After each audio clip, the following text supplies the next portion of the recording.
Hello guys, my name's Elizabeth Dare and I have been inspired to start a movement called Dare to Be You, and I have been sharing with the world my experience and challenges with Crohn's disease. I have been in the hospital now for 37 days.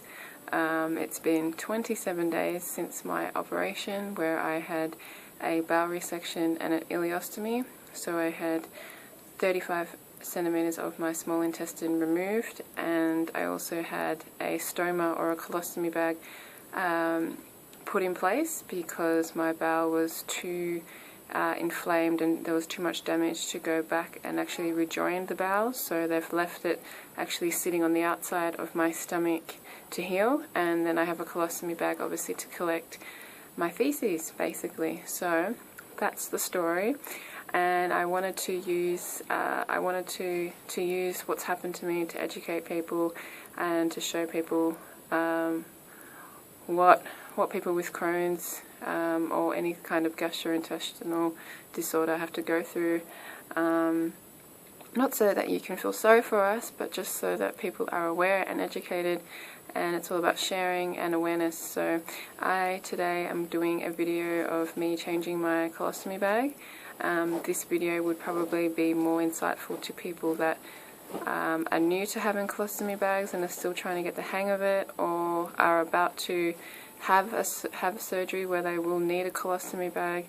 So this is why I'm doing the video, for educational purposes. So if you are squirmish, if you don't like poo, if you don't like seeing bodily fluids, don't watch this video.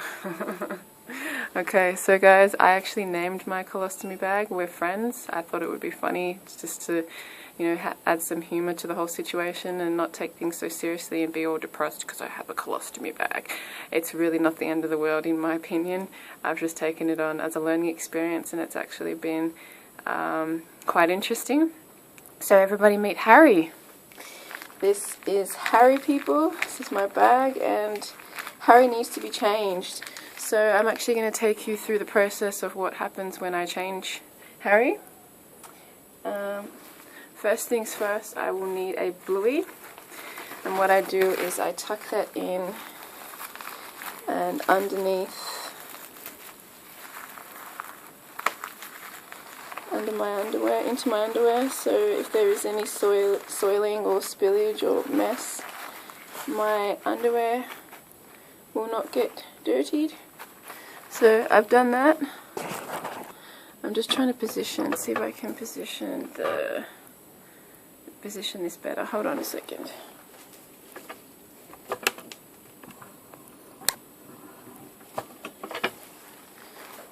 Okay. Yep, that's much better. Alright, other things that I'm going to need include the new bag. So this is the bag that I use. There's many different kinds.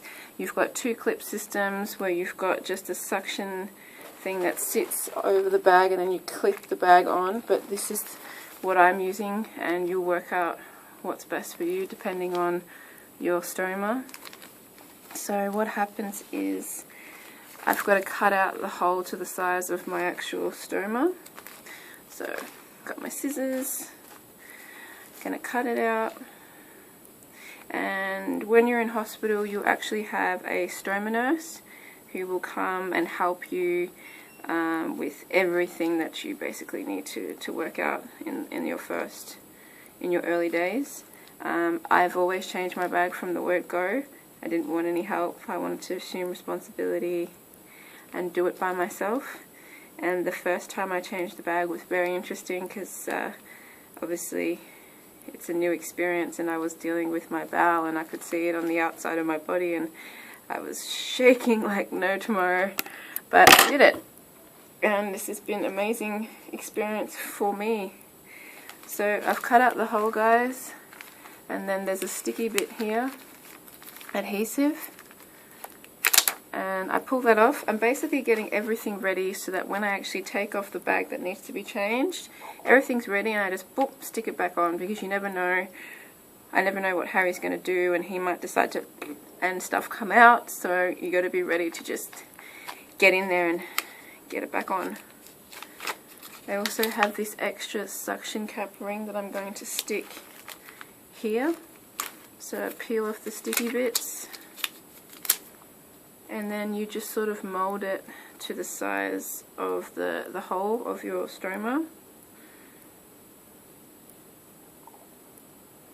And I'm just sticking it on, guys, and just make sure that it is exactly the same size as the hole. So that goes on like so. So my bag is ready to go, and then this is the bit where you will fold it up. Which way does it go? This way. Fold this up, have it ready to go. Obviously you don't want, if you have some output that actually goes into the bag, you don't want it to come out, so have it all closed and ready to go, so you stick it right on. Now is the process of getting this off. So there's a couple of different ways. You might get your stoma nurse to get you this spray, so I'll do half of the removal of the bag with the spray, and then you can also have these non-alcohol wipes, which is another way that you can get it off. Sorry, I'll start with the wipes. So usually if you do have irritated skin, sensitive skin, people do go for using the spray because it's easier and it does come off a bit easier. But here we go. So guys, I'm going to start in the top, and you just sort of use the wipe and to get it off, basically, like so, and all the way around, like so, off, off, off. And it's a good idea to shave these areas, guys, because the hair and the pulling is probably the most painful thing out of everything.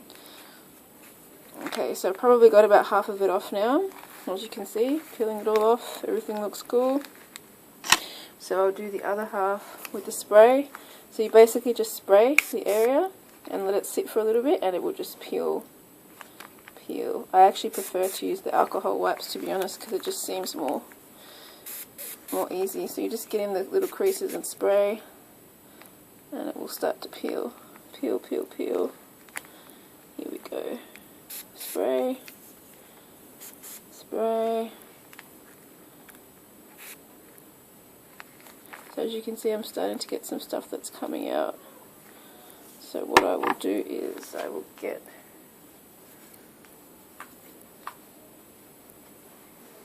just a bit of cloth that we use to collect it and just give it a bit of a wipe. That's the thing, you never know what's going to come out. So it's always good to be prepared, have everything you need close by. And there we go, guys, there we go. The bag's off, and that is basically that's my small intestine right there. That's the stoma hole. Stoma means opening. Here is the opening. So this next bit is all about cleaning around the area. So you can use a non-alcohol wipe and just go around the stoma and clean. You'll get like the sticky bits stuck on you from the bag, and those adhesive bits that are part of the bag. So yeah, just clean it all, and you should also have a bag handy to dispose of everything. So have a little system set up in place. So that's it there, guys. Now it's all about getting some warm water. So I've got a bowl here also with warm water. So wetting that and just giving it a good wipe and a twist, just to collect all the stuff on the outside.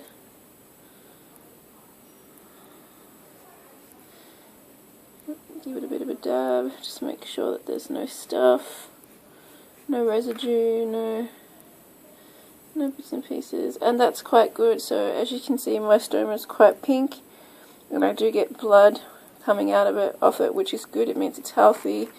Blood flow, the blood supply is there. It's all good.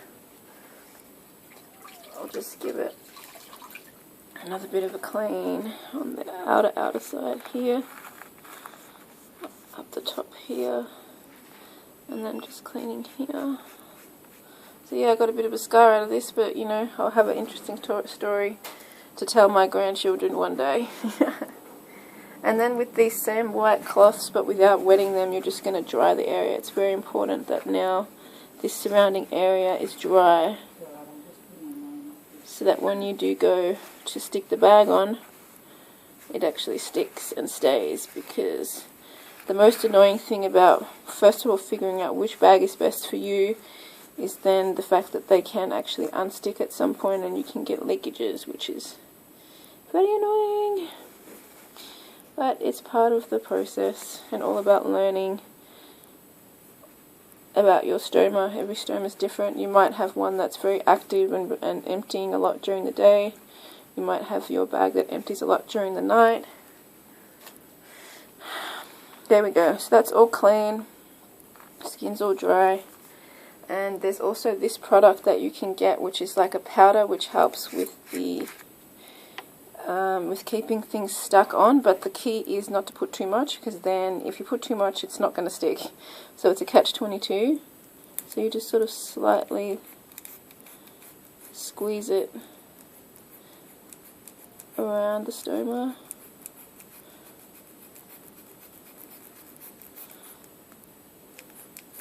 Okay, you can't actually see that it looks like there's nothing on there, but if you look closely there actually is. So that's all well and good, and now I'm going to actually get my bag, the new bag, and place it on. So here we go, and then you just hold it. Hold, and you can see there's those new bits here. You want to make sure that they get rubbed on really well. Yep, rub, rub, rub. Underneath here the same thing, rub, rub, rub. And just place it and hold. So now I can get rid of my bluey. Goodbye. Hello, Tweety Bird.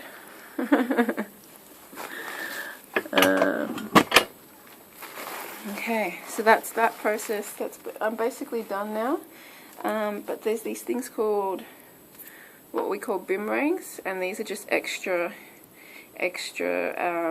protection, so to speak. So I will go and stick them on around here, just to give it more anchoring and just more sturdiness, so that these, because here, this can sort of peel off and you can be more prone to leaking and soiling, which is no fun.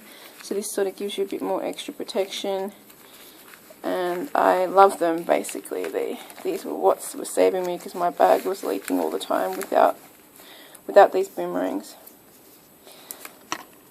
So peel off the sticky bit, and you just,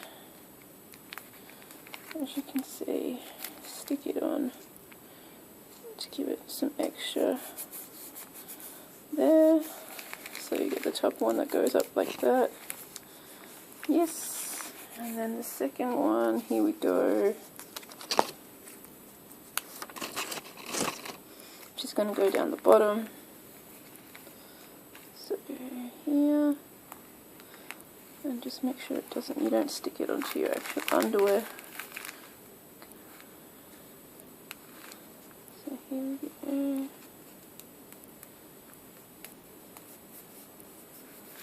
And that's that. Now you've completed the process. Got your boomerangs on, got the bag on, and you can just sort of sit there and massage it and just sort of hold it. The heat will actually encourage it to stick and create a suction, which is great. And that's the process of changing Harry. So Harry's all happy and clean. Just a bit of advice to people new to having colostomy bags: don't change it every day. That's what I was doing, because I was paranoid that it was dirty and I was going to get an infection, and it actually made things worse because my skin got so irritated from me constantly ripping it off every day, changing, that I started to get a rash and a lot of raw redness and irritation. And this powder also helps with that too, guys. So that's also what it's good for. Use it very sparingly though, as I said before. So it's recommended to change it every 2 or 3 days, and it's going to be much better for you. So that's that. I hope that this video gives you a bit more insight and awareness as to colostomy bags and all all that jazz. Alrighty, see you guys. Bye bye.